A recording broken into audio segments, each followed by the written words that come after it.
कैसे हो मित्रों। तो इस वीडियो में स्टार्ट करेंगे अपना नया चैप्टर इलेक्ट्रोमैग्नेटिक वेव्स। और मैंने जेई की अपडेट्स और स्टडी मटेरियल प्रोवाइड करने के लिए एक टेलीग्राम चैनल बना रखा है, जिसका डिस्क्रिप्शन में आपको लिंक मिल जाएगा, तो उसको ज्वाइन करना मत भूलना।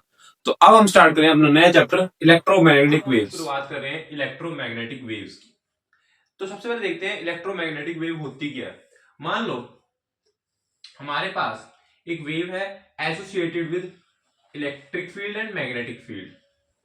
ठीक है, इलेक्ट्रिक फील्ड और मैग्नेटिक फील्ड से एसोसिएटेड एक वेव। मान लो ये वाली मैं एक वेव लेता हूं और ये 3D में, इसे 3D में इमेजिन करो। इसको मैं कह देता हूं क्या, इसको मैं कह रहा हूं हमारी मैग्नेटिक फील्ड। इसको मैं कहूंगा मैग्नेटिक फील्ड और इसको कहूंगा इलेक्ट्रिक फील्ड।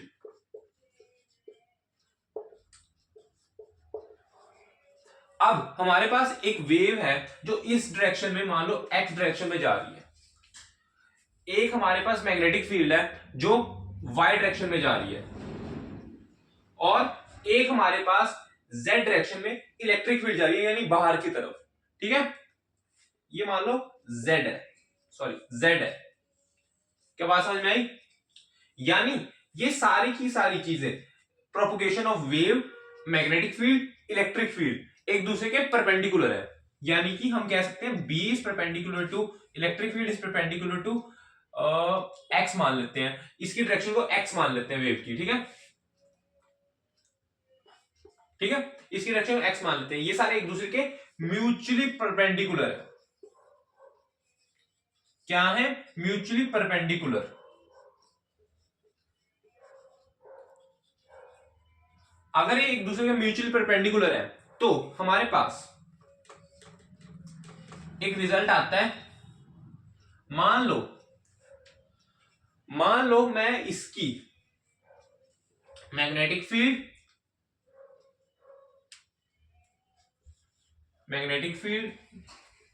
ये हमारे पास मैग्नेटिक फील्ड है,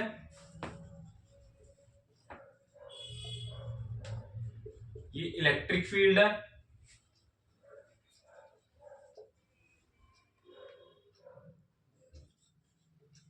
और v मैं ले रहा हूं वेलोसिटी ऑफ वेव। इस वेव की वेलोसिटी को देते हैं। यहां से अगर ये म्यूचुअली परपेंडिकुलर है तो हमारे पास रिजल्ट क्या आएगा, देखो b dot E, B vector dot E equal to 0, b dot v equal to 0 और e dot v equal to 0। बहुत इंपॉर्टेंट, इस पे बहुत ज्यादा सवाल पूछे जाने के चांसेस है। देखो इस चैप्टर में हमारे पास कुछ फिक्स टॉपिक्स हैं, उन्हीं से हर बार सवाल पूछे जाते हैं, इसलिए हमारे पास इस चैप्टर में बहुत चांसेस है कि हम फुल मार्क्स स्कोर कर सकें। ठीक है,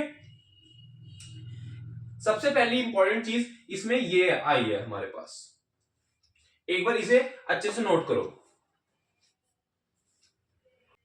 अब अगला टॉपिक हमारे पास क्या है?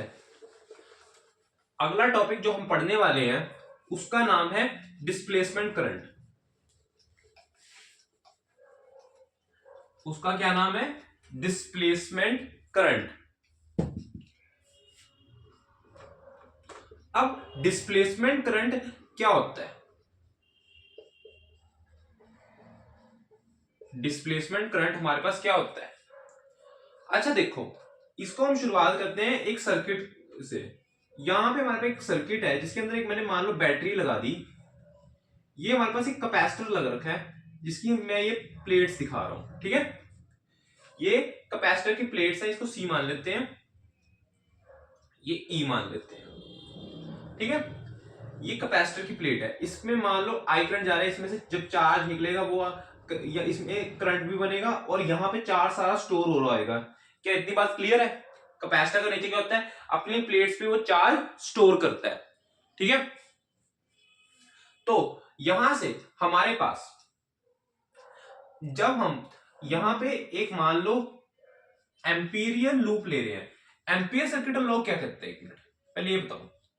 एम्पियर सर्किटल लॉ हमारे पास क्या कहता है? हमारे पास कहता है line integral B dot DL equal to mu naught I enclosed. Enclosed क्या होता था कि हम जो एम्पीरियल लूप ले रहे हैं उसके अंदर से जो करंट पास कर रहा होगा सिर्फ हम उसी को कंसीडर करेंगे। क्या इतनी बात क्लियर है? हाँ क्लियर है, ठीक है। तो एक काम करते हैं, मैंने मान लो मैंने एक एम्पीरियल लूप इस तार के आसपास बनाई है, इमेजिन करिए। एम्पीरियल लूप क्या होती थी? हमारे पास एक इमेजिन करने वाली लूप होती थी, इमेजिनरी लूप होती थी, वो कोई मैटर नहीं होता था, जैसे गॉसियन सरफेस हमारा होता था।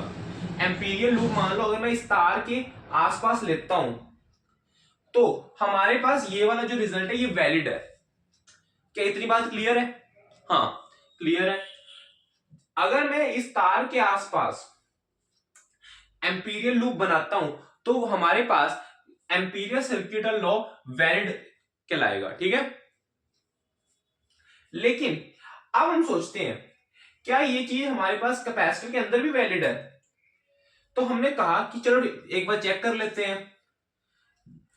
लेकिन उससे पहले एम्पीरियल लूप रखने से पहले हमने क्या किया? हमने एक कंपास को लिया, हमने उसको कैपेसिटर के अंदर रख दिया। एम्पीरियल लूप लेने से पहले हमने एक कंपास लिया, उसको कैपेसिटर के अंदर रख दिया। हमने क्या नोटिस किया? उसके अंदर डिफ्रैक्शन हो रही थी। तो इसका मतलब कहीं ना कहीं कैपेसिटर की प्लेट्स के अंदर भी मैग्नेटिक फील्ड होगी। कितनी बात क्लियर है? कैपेसिटर की प्लेट्स के अंदर मैग्नेटिक फील्ड होगी, ठीक है। अच्छा, हमारे पास क्या इतनी बात क्लियर है कि अगर यहां से जो करंट जा रहा है इन तारों में से, ये भी अपने आसपास एक मैग्नेटिक फील्ड रखेगा, इसकी वजह से भी एक मैग्नेटिक फील्ड बनेगी। तो उन्होंने कहा अगर ऐसा हो रहा है इसका मतलब, और अगर कैपेसिटर की प्लेट्स के अंदर भी मैग्नेटिक फील्ड है तो कहीं ना कहीं वहां से भी करंट होना चाहिए। कह रहे हाँ बात सही है, लेकिन हमने कहा कि यहां पे जो करंट है, इस बैटरी की वजह से जो करंट बन रहा है वो कैसा बन रहा है? वो हमारे पास इसके ऊपर स्टोर हो रहा है। हमारे पास चार्ज की कैपेसिटर की प्लेट्स के अंदर हमारे पास कोई भी मूवमेंट नहीं दिख रही चार्ज की। क्या दिख रही है? नहीं दिख रही। सारा का सारा जो हमारे पास चार्ज है वो कैपेसिटर की प्लेट्स के ऊपर स्टोर हो रहा है।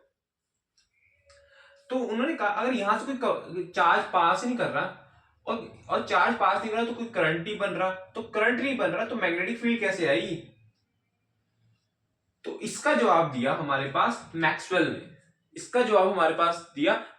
ने। मैक्सवेल कहते हैं कि इसके अंदर से भी करंट कोई एक पास कर रहा है, लेकिन वो थोड़ा अलग तरह का करंट है जिसे हम डिस्प्लेसमेंट करंट कहते हैं। ये कैसे प्रोड्यूस होता है? ये प्रोड्यूस होता है टाइम वेरिंग इलेक्ट्रिक फील्ड से।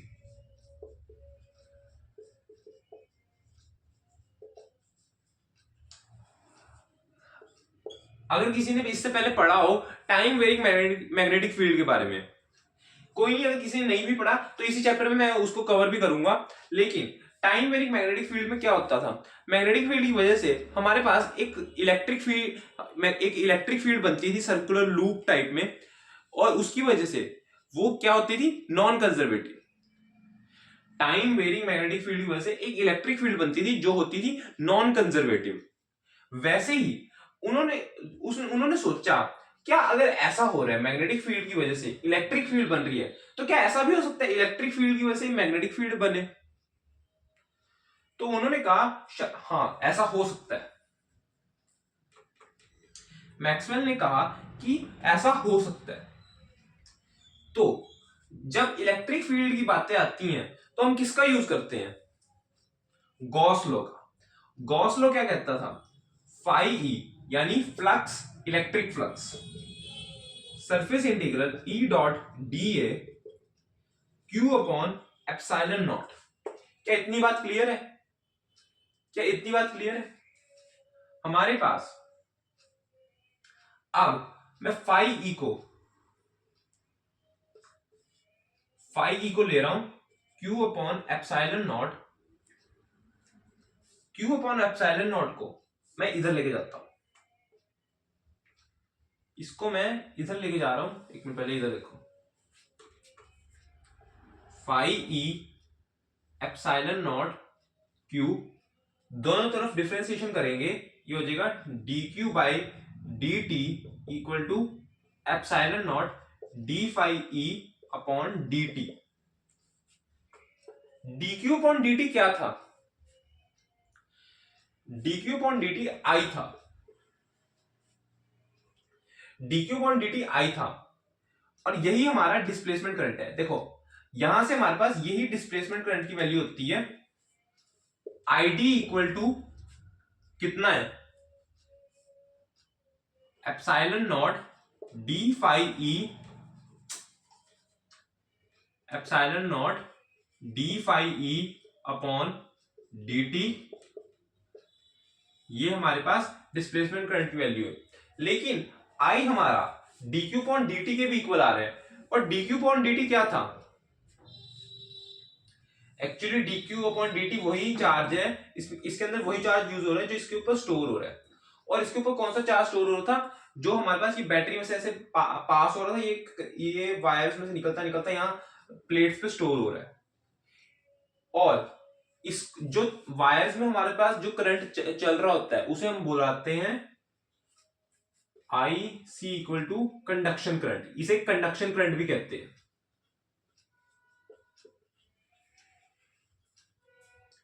क्या इतनी बात क्लियर है? अगर dq upon dt equal to epsilon naught D phi E upon D T है, इसका मतलब id इक्वल टू ic है। ये वाला करंट और ये वाला करंट में फर्क नहीं है, और इसलिए हम कह सकते हैं जो डिस्प्लेसमेंट करंट है और कंडक्शन करंट है वो सेम मैग्नेटिक इफेक्ट प्रोड्यूस करता है। क्या करता है? सेम मैग्नेटिक इफेक्ट प्रोड्यूस करता है। ठीक है, एक बार इसे अच्छे से नोट करो। अगली चीज में y equal to A sine के एक्स माइनस ओमेगा टी, ये हमारे पास एक प्रोग्रेसिव वेव की इक्वेशन होती है। यहां पे k की वैल्यू होती है 2 pi by lambda T, omega की वैल्यू होती है 2 पाई बाय टी। क्या बात क्लियर है? अगर हमारे पास, मैं इसको डिफरेंशिएट कर रहा हूं, ये प्रोग्रेसिव वेव की इक्वेशन को मैं डिफरेंशिएट कर रहा हूं with respect to time, time के रिस्पेक्ट में मैं डिफरेंशिएट कर रहा हूं, तो ये हो जाएगी D Y by D X, sorry D T,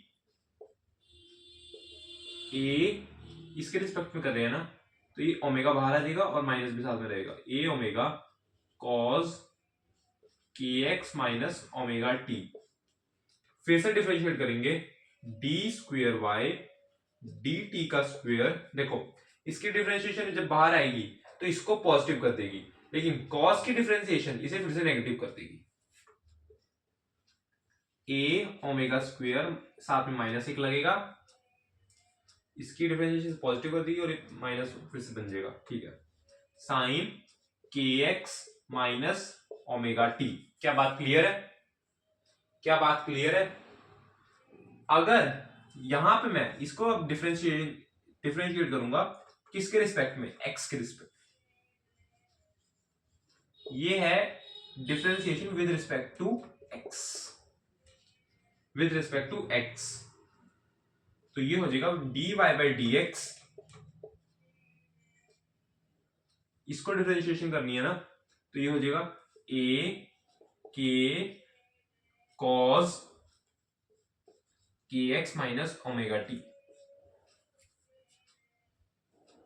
ये हो जाएगा D square Y upon D X square. जब इसे डिफरेंशिएशन फिर से करूंगा, इसको डिफरेंशिएट जब मैं फिर से करूंगा तो ये बन जाएगा, देखो कॉस की डिफरेंशिएशन कितनी कैसी होती है? नेगेटिव, लेकिन और अंदर वाली चीज की डिफरेंशिएशन पॉजिटिव है, तो ये पूरा नेगेटिव, एक मिनट, हाँ ये पूरा नेगेटिव बन जाएगा। ए के स्क्वेयर साइन के एक्स माइनस ओमेगा टी।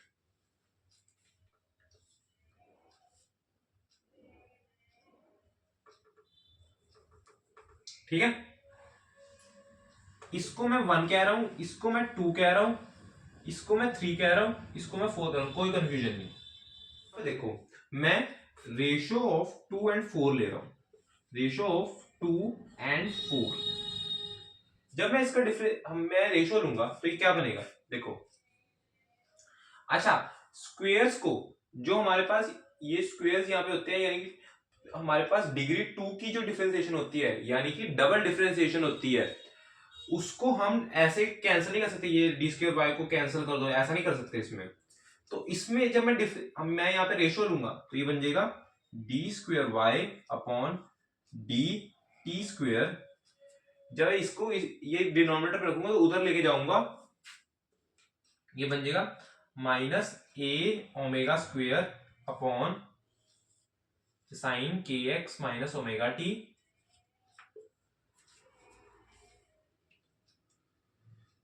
ये बन जाएगा माइनस ए के स्क्वेयर साइन के एक्स माइनस ओमेगा टी। क्या इतनी बात समझ में आती है? और साथ में ये लिखा जाएगा D square Y upon D X square. क्या बात क्लियर है? साइन से साइन कैंसल, ए से ए कैंसल, माइनस से माइनस कैंसल, क्या बचा? ये वाली साइड में मैं रब कर रहा हूं, किसने आपके पास एक बार नोट करनी है तो कर लो। ये वाली साइड में रब कर रहा हूं, ये हो जाएगी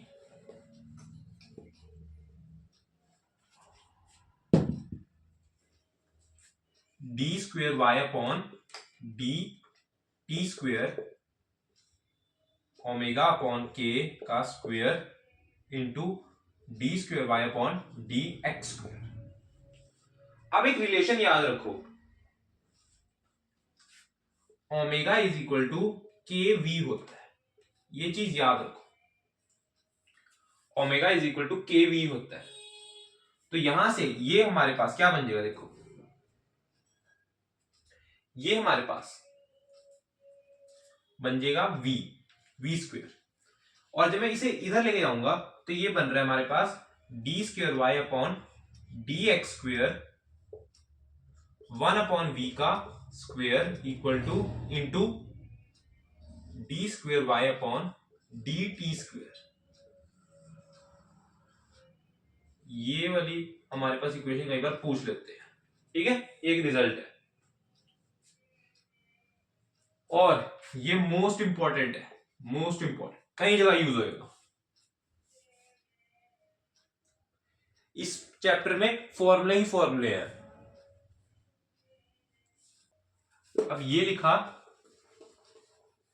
तो अब एक बार हम एक दो फॉर्मूले और देखते हैं, ठीक है, एक दो फॉर्मूले और देखते हैं।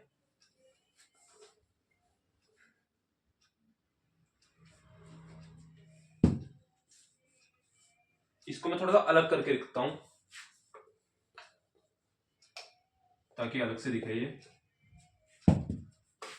Omega equal to K we, ठीक है, ये दो फॉर्मूले हमारे पास आ गए। अब वेलोसिटी ऑफ ईएम वेव का हमारे पास फॉर्मूला होता है 1 upon mu naught epsilon not, 1 upon mu naught epsilon not.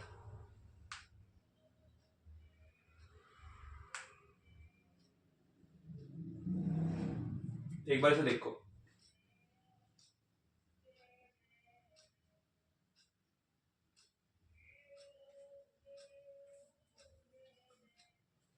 ये हमारे पास ईएम वेव का फॉर्मूला होता है। और जब हम लाइट की बात करते हैं, फॉर लाइट हमारे पास ये इक्वल टू सी होएगा। और लाइट की स्पीड कितनी होती है, 3 × 10⁸। ठीक है।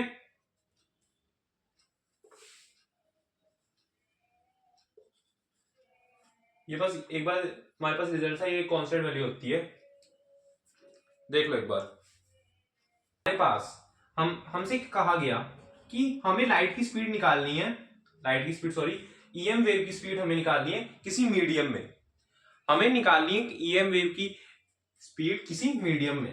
तो v मीडियम इक्वल टू आ जाता है म्यू नॉट और एप्सिलॉन नॉट चेंज हो जाता है, ये बन जाएगा म्यू एम एप्सिलॉन एम। इसको हम कैसे लिख सकते हैं, इसको मैं एक बार डिराइव करके दिखाता हूं, फिर मैं सीधा फॉर्मूला लिख दूंगा। देखो म्यू एम को हम लिख सकते हैं mu naught into mu R, ठीक है। और एप्सिलॉन एम को लिख सकते हैं एप्सिलॉन नॉट एप्सिलॉन आर। जब मैं इसको ऐसे लिख रहा हूं तो ये बन जाएगा mu naught mu R epsilon naught epsilon R. इसको लिख लूंगा वन अपॉन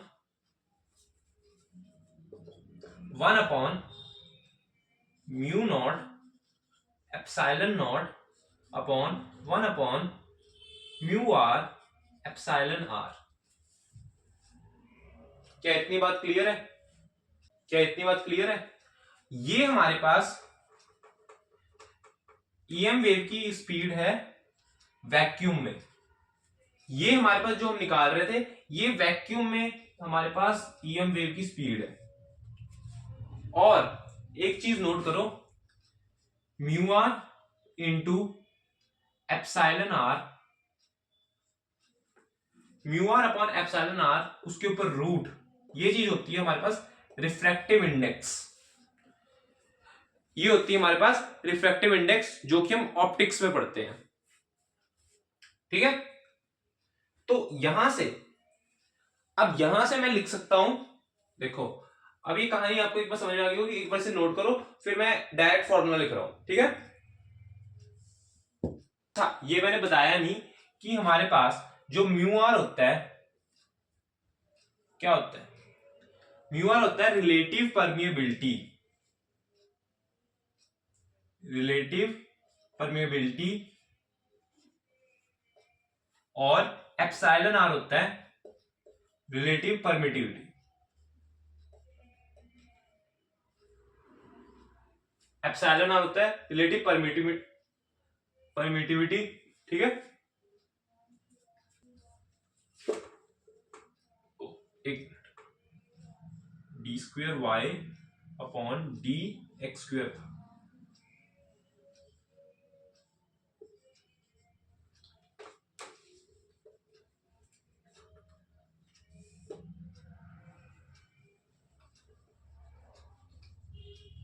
ठीक है। तो यहां से बन जाएगा ये इक्वल टू, अब मैं डायरेक्ट पूरा लिख रहा हूं उसे, v medium equal to 1 upon mu M epsilon M equal to 1 upon mu naught mu R epsilon naught epsilon R equal to v vacuum upon root में mu R epsilon R equal to v vacuum equal to refractive index. इसमें से किसी भी फॉर्मूले पे सवाल आ सकता है, किसी भी फॉर्म में पूछ सकते हैं, वेरी इंपॉर्टेंट अगेन। अब इसी में एक और फॉर्मूला ऐड करो, E is equals to B cross C, ये इन सब में सबसे इंपॉर्टेंट है, इतने सवाल आए हैं कि पूछो मत इस छोटे से फॉर्मूले पे। अच्छा ये C को आप कई लोग V भी लिख सकते हैं, क्योंकि सिर्फ लाइट की हमारे पास यहाँ वेलोसिटी आ सकती है, कोई भी इलेक्ट्रोमैग्नेटिक वेव आ सकती है, ठीक है, कोई वी भी लिख सकता है, कोई दिक्कत वाली बात नहीं है ऐसी, कहीं कंफ्यूज हो जो, ठीक है, कोई भी लिख सकते हैं। और सुनो, हमने क्या देखा था इलेक्ट्रोमैग्नेटिक वेव में, एक बार पहले इसे पूरे को नोट करो। अब देखो, अभी फॉर्मूला खत्म नहीं हुए, अभी आएंगे, मैं एक चीज बतानी थी।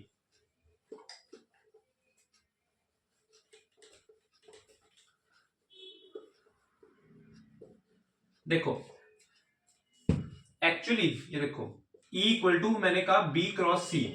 हमने इलेक्ट्रोमैग्नेटिक वेव में देखा था कि इलेक्ट्रोमैग्नेटिक वेव में हमारे पास जो ये सारी चीजें होती हैं E, B और C, V लिख लो कोई बात, हमारे पास ये सारी चीजें इलेक्ट्रोमैग्नेटिक वेव की डायरेक्शन है, वेलोसिटी को रिप्रेजेंट कर रही है। ये सारी चीजें हमारे पास परपेंडिकुलर होती है एक दूसरे के, म्यूचुअली परपेंडिकुलर होती है। तो हमारे पास कई बार इसकी डायरेक्शन पूछ लेते हैं, तो देखो इसको मैं ये भी लिख सकता हूं, हमारे पास ये मैं आगे कर दूंगा, V को इधर ले आऊंगा, E क्रॉस B हो गया, और इसको फिर से इधर ले आऊंगा और इसे आगे कर दूंगा, ये V क्रॉस E। ये सारे हमारे पास सेम फॉर्म में, थोड़ी सी अलग फॉर्म में, बात एक ही है, लेकिन यूज हमें अलग अलग क्वेश्चंस में हम कर सकते हैं, और ये तीनों इंपॉर्टेंट है, ठीक है। कोई भी एक याद कर लो, और जिस तरह से मैंने बताया हम उसे चेंज कर सकते हैं फॉर्मूले को, ठीक है।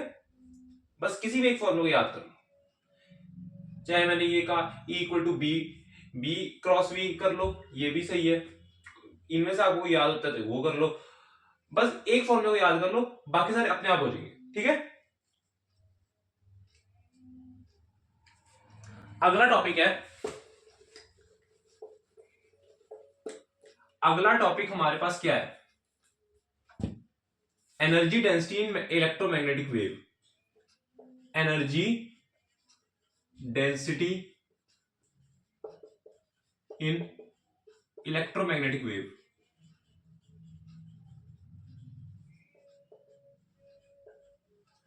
क्या बात क्लियर है?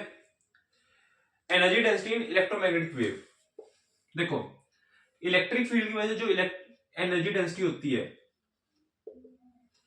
उसकी वैल्यू होती है mu E equal to half epsilon naught E square.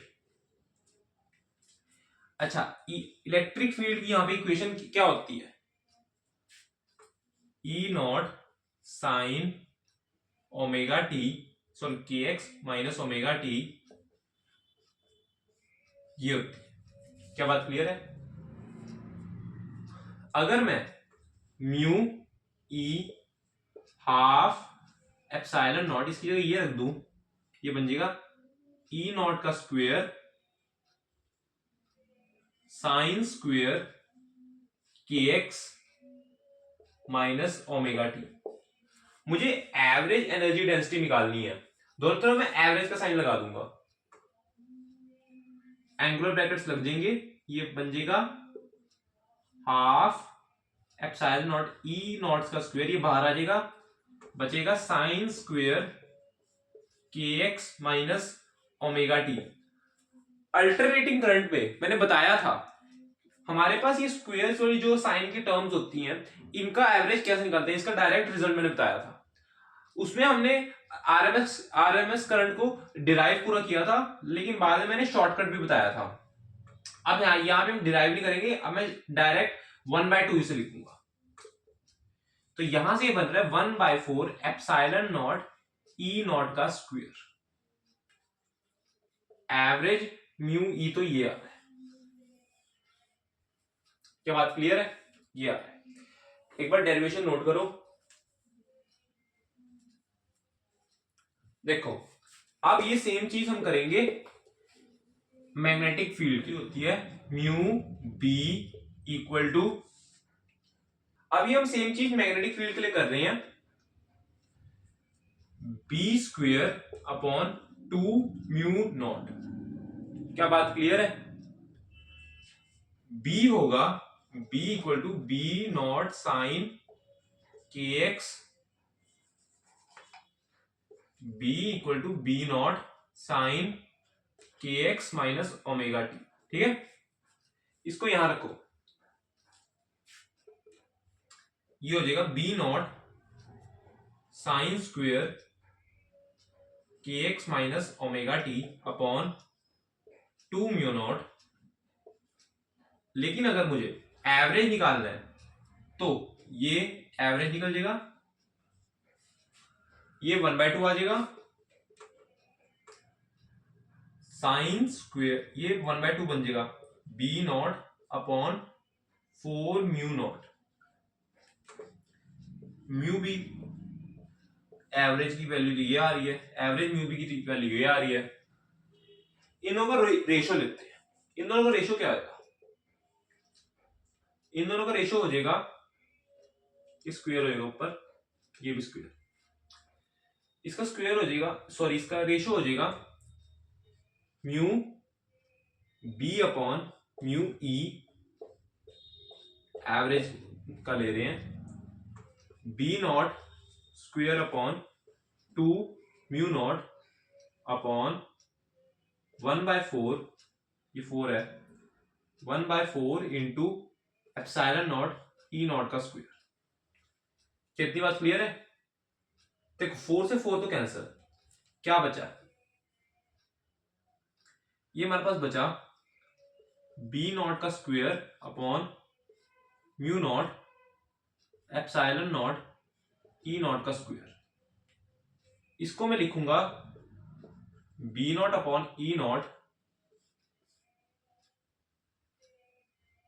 Upon 1 upon mu naught E not.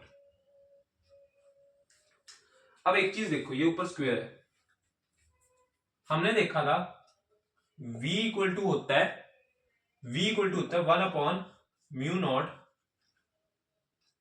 Epsilon not. जब इसका स्क्वायर कर दूंगा ये आ जाएगा 1 upon mu naught epsilon not. और हमने देखा था इक्वल टू हमारे पास होता है, b लिख लो चाहे कुछ भी लिख लो, मैं ये वाली चीज याद करता हूं, E equal to B cross V. देखो ये हमें डायरेक्शन बताता है, इसलिए हम इसे क्रॉस की फॉर्म में लिखते हैं। वैसे मैं इसे direct E B into V लिख सकता हूं। क्यों? क्योंकि इलेक्ट्रोमैग्नेटिक वेव में मैग्नेटिक फील्ड, इलेक्ट्रिक फील्ड और वेलोसिटी की हमारे पास परपेंडिकुलर होते हैं एक दूसरे के, तो यहाँ पे साइन 91 होता है। ठीक है, इसे डायरेक्ट मैं ये लिख सकता हूं, तो E अपॉन बी। देखो E नॉट और बी नॉट हमारे पास वैक्यूम में हम निकालते हैं, E नॉट बी नॉट हमारे पास वैक्यूम में मैग्नेटिक फील्ड और इलेक्ट्रिक फील्ड की वैल्यूज है। तो यहां पे मैं अगर इसके लिए ले लूं ये वाला फॉर्मूला, तो ये अगर V है तो हमारे पास ये देखो अब क्या बन रहा है, इसको ये हो जाएगा 1 अपॉन, क्योंकि ये रेसिप्रोकल है, ध्यान से देखो कोई कंफ्यूज मत होना, ये रेसिप्रोकल है, 1 अपॉन वी स्क्वेयर इंटू इसकी वैल्यू क्या थी वी स्क्वेयर, ये कैंसल 1 आ गया। क्या कमाल की चीज हुई ना, जब हमने average density due to magnetic field और इलेक्ट्रिक फील्ड का रेशियो लिया वो 1 आ गया, यानी कांस्टेंट। तो ये डेरिवेशन किसको नोट करनी है एक बार कर लो, फिर मैं इसे रब कर रहा हूं और डायरेक्ट रिजल्ट लिख रहा हूं, कर लिया होगा।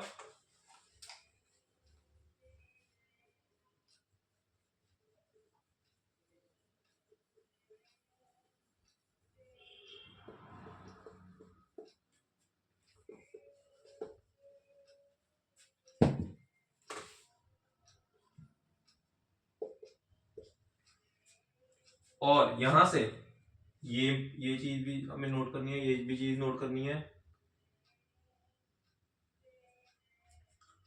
इसकी जरूरत नहीं है, इसकी हमारे पास जरूरत नहीं है, ठीक है, इसकी जरूरत नहीं है।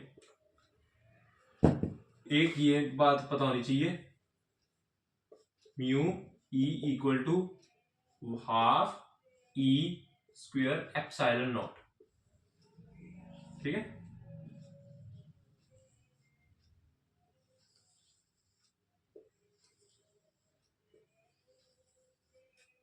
ठीक है।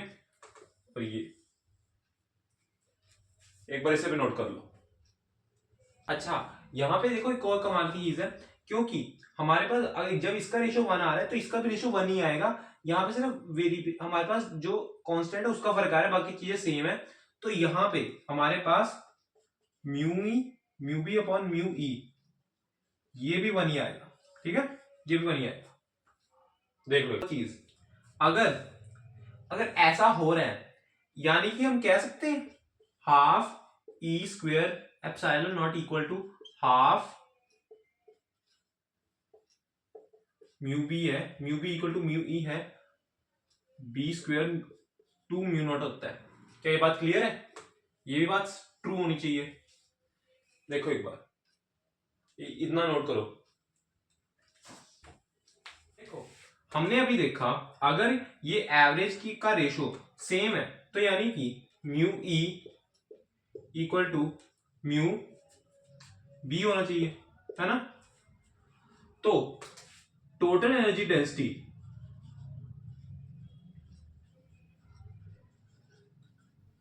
क्या होगी? Mu E plus mu B equal to 2 mu E या 2 म्यू बी। क्या इतनी बात क्लियर है? तो यहां से हमारे पास हो जाएगी 2 इंटू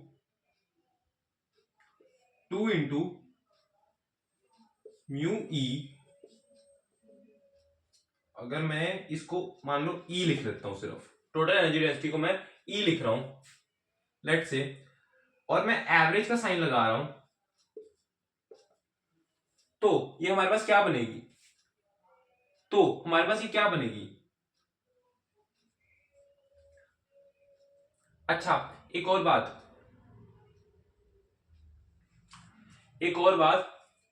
अगर ये दोनों हमारे पास सेम है तो mu E equal to mu B भी होगा। क्यों?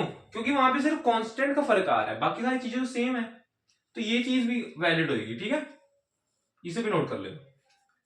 तो यहां से हो जाएगा, इसका एवरेज क्या होता था? बी ई की फॉर्म में है ना, ये हमने ई की फॉर्म में लिया। ठीक है, 1/4 into epsilon naught E square, ये cancel, epsilon naught E square into half. अच्छा, हमारे पास ये भी ई नॉट होएगा, है ना? ई नॉट होएगा ये, हाँ ई नॉट। इसको जब मैं इसके अंदर लेके जाऊंगा, एप्सिलॉन नॉट ई नॉट का इंटू √2 अपॉन √2 का स्क्वायर, ये हमारे पास एप्सिलॉन नॉट ई आरएमएस आ जाएगा। ठीक है, ये आरएमएस आ जाएगा। एक बार इसे देखो कैसे किया मैंने, और अब डायरेक्ट रिजल्ट लिखो।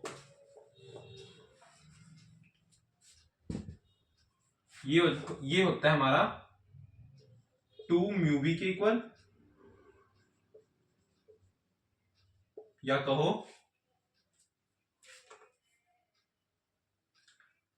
ई एप्सिलॉन नॉट ई आरएमएस का स्क्वायर, या फिर epsilon not mu not be, एक मिनट, नहीं ठीक है, बी आरएमएस म्यू नॉट नीचे आएगा ना, अपॉन म्यू नॉट, इसके इक्वल होता है। ठीक है,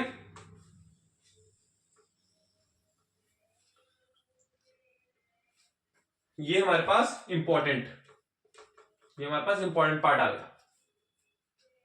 ठीक है,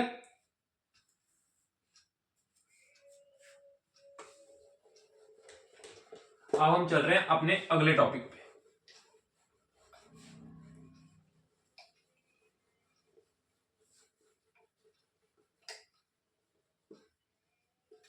एक छोटा सा पार्ट रह गया, इंटेंसिटी इन इलेक्ट्रोमैग्नेटिक वेव।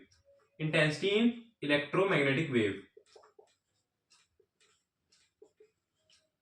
तो यहां पे क्या होता है, सबसे पहले इंटेंसिटी का फॉर्मूला देखते हैं। इंटेंसिटी होती है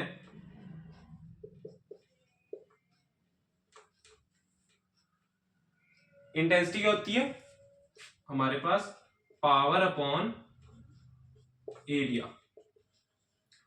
पावर क्या होती है, energy upon time, energy upon area into time.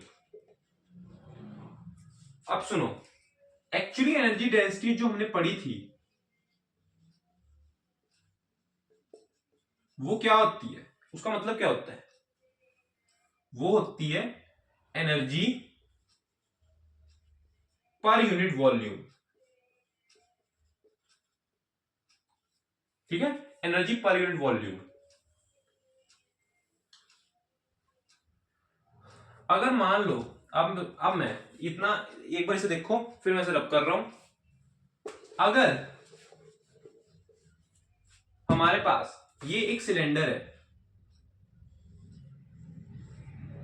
मान लो ये इसका एरिया है ए, इसकी लेंथ एल है, इसको डेल्टा टी टाइम लग रहा है इसमें से इलेक्ट्रोमैग्नेटिक वेव पास होने में। ठीक है, इलेक्ट्रोमैग्नेटिक वेव हम सी लेते हैं मेनली। तो फिर हम यहां से अगर हमें एनर्जी चाहिए, एनर्जी आएगी एनर्जी डेंसिटी इनटू वॉल्यूम, जो हमने पीछे देखा। एनर्जी डेंसिटी कितनी होती है, half into E epsilon naught E का स्क्वायर इंटू वॉल्यूम कितना है, वॉल्यूम है एल इंटू ए। अब मैं एल को क्या लिख सकता हूं, L into L upon is equal to sorry C equal to L upon delta T. L को लिख सकता हूं सी डेल्टा टी, तो इसको लिख देंगे half epsilon naught E square C delta T into A. क्या बात क्लियर है? तो यहां से हमारे पास आ जाएगा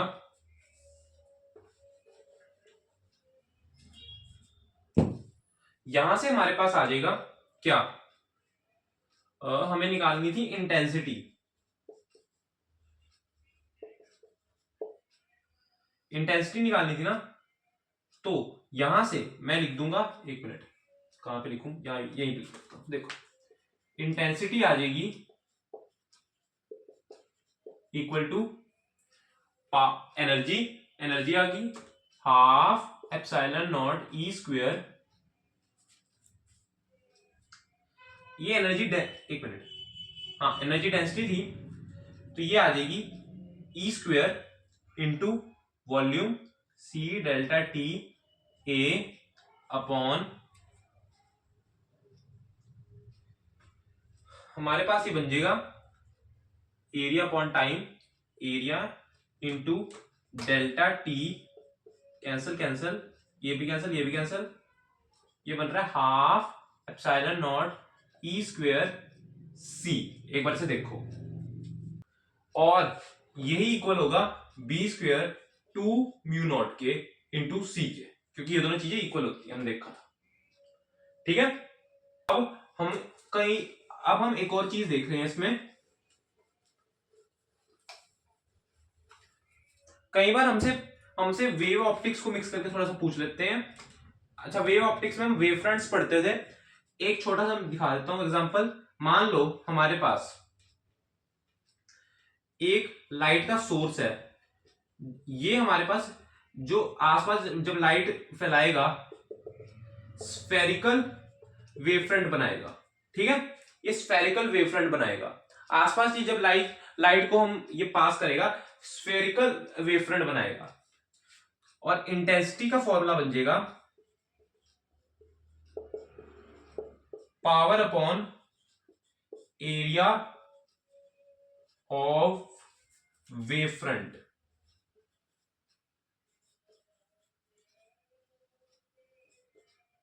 ये इसको लिख सकता हूं पावर अपॉन या P अपॉन, इसका एरिया बन जाएगा 4 पाई आर स्क्वायर, जितना भी आर हम लेंगे, ये मान लो कुछ आर डिस्टेंस पे ले रहे हैं तो आर स्क्वायर, ठीक है, ये फॉर्मूला बन जाएगा। होप आप लोगों को ये चीजें समझ में आई होंगी, एक बार से देख लो और नोट कर लो। अब मैं एक छोटा सा टॉपिक बता रहा हूं जिसको हम कहते हैं मैक्सवेल्स इक्वेशंस।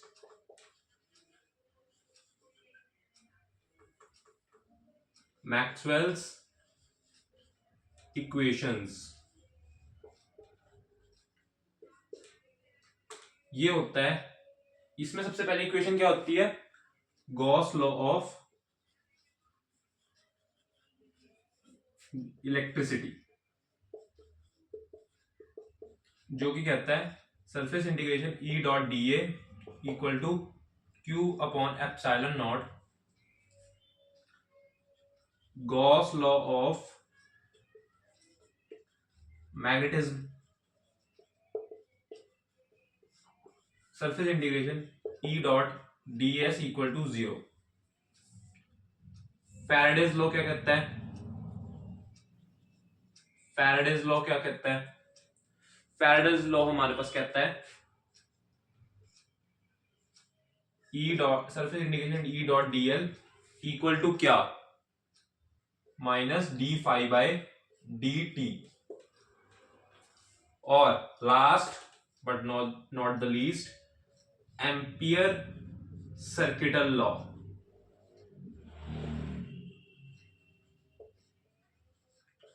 यहां पे हम हमारा डिड्यूस्ड फॉर्म लिखेंगे जिसमें हमने डिस्प्लेसमेंट करंट को भी लिखना है। ये हो जाएगा हमारे पास line integral B dot D L equal to क्या होता है, mu naught I conduction current, यानी ये हो जाएगा epsilon naught D phi E upon D T. ये हमारे पास होती है मैक्सवेल्स इक्वेशंस, एक बार से नोट कर लो, इस पे कई बार सवाल आ जाता है। तो अभी के लिए बस इतना ही, अगली वीडियो में हम इलेक्ट्रोमैग्नेटिक वेव्स का अगला पार्ट देखेंगे। होप सो इस वीडियो में आपको चीजें क्लियर हुई, कॉन्सेप्ट्स क्लियर हुए होंगे। अगर वीडियो अच्छी लगी तो वीडियो को लाइक कर दो, चैनल को सब्सक्राइब कर दो। Okay, thank you.